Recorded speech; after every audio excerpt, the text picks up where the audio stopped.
Lockdowns and the pandemic mean many people have been out of work or on reduced hours for a long time.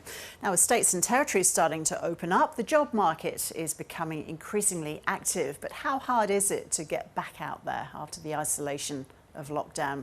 Fiona is from Wise Employment, a not-for-profit employment services provider, and Alan Sinclair is a client of the agency and now works as a customer service representative at Spinal Cord Injuries Australia. Welcome to you both. Good to see you. Fiona, can I start with you? How are people who weren't working or maybe lost work during the pandemic, how are they feeling now about looking for a job? Have confidence levels really been hit by lockdowns? Yeah, so a lot of people are quite anxious about returning to work and what that looks like. We've had a lot of our customer base that have had either reduced hours or their work really cut back during this time, and it's created a lot of uncertainty for those people. So what are employment agencies like yours doing to help them? Yeah, so we're helping our customers get back in contact with those employers. So we have part of our customer base is employed and has sort of been stood down while the lockdown's been happening. So we've been helping them to get back in contact with those employers. And then obviously looking at other opportunities. So we actively work with our customer base to approach employers, upskill them, have a look at those different opportunities that are out there at the moment and really connect our customers through to those employers and those opportunities. Alan, to you now, what's your work history been like and how did the Wise agency help you? Yeah, so I live in Woy Woy and I've been travelling to up and down the North Shore for more than 30 years, but I was able to get onto Wise Employment, and because I was made redundant from numerous companies due to the decisions out of my control, and it's affected my mental health, and I felt that I wasn't really coping very well.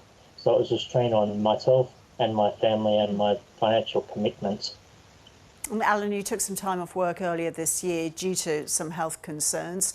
How long was that for and how did you get back to work? Yeah, so I was in hospital for nearly 2 months with pneumonia and my health plummeted. I had 3 weeks of 3 hours per day for rehab so I could get better, and because I could hardly breathe.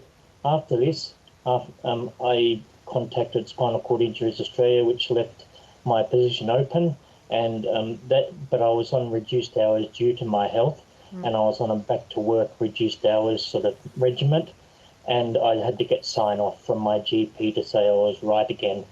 After that, I was able to get additional hours with the finance team of 15 hours per week because of the reduction in hours because of the COVID situation.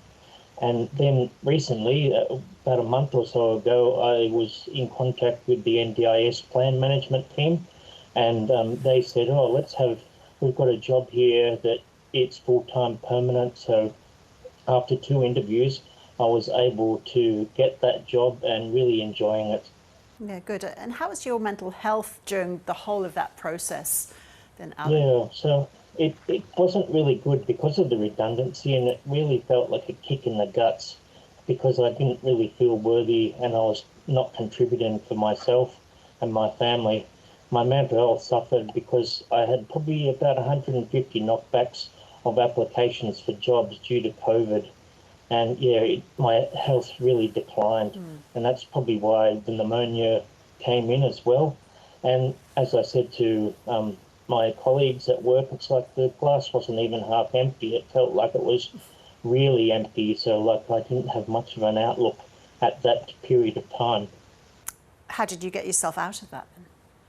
Yeah, so I guess having that sort of thing happen, you reevaluate your life and you can see what can happen outside of work and family and that sort of thing. So I was able to get professional help, but also supportive people in spinal cord injuries, like Louise, my ex-wheelchair book and ride manager, and Olivia and Shane in the plan management team now, and the other staff members there.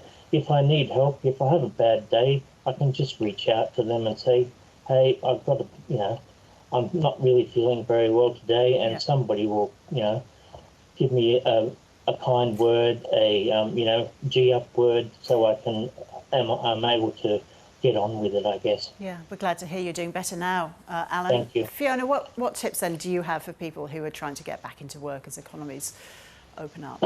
Yeah, so we really focus on the practical. So things like, if they're needing to get updated certificates or qualifications or those kind of things for the particular role that they're looking in.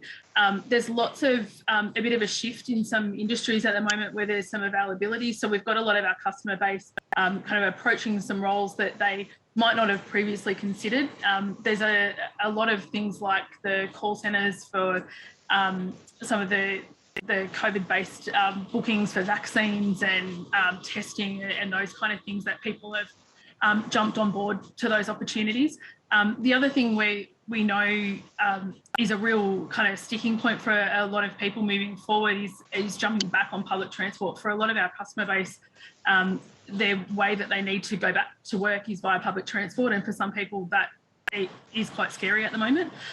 So we make suggestions like doing it in off-peak time for them to just check that the places that they're travelling to, that the trains are operating the same way that they previously had, that if they're concerned about it, that they're doing that of attending that job interview or that workplace, and really being kind to themselves, I think is probably the main thing.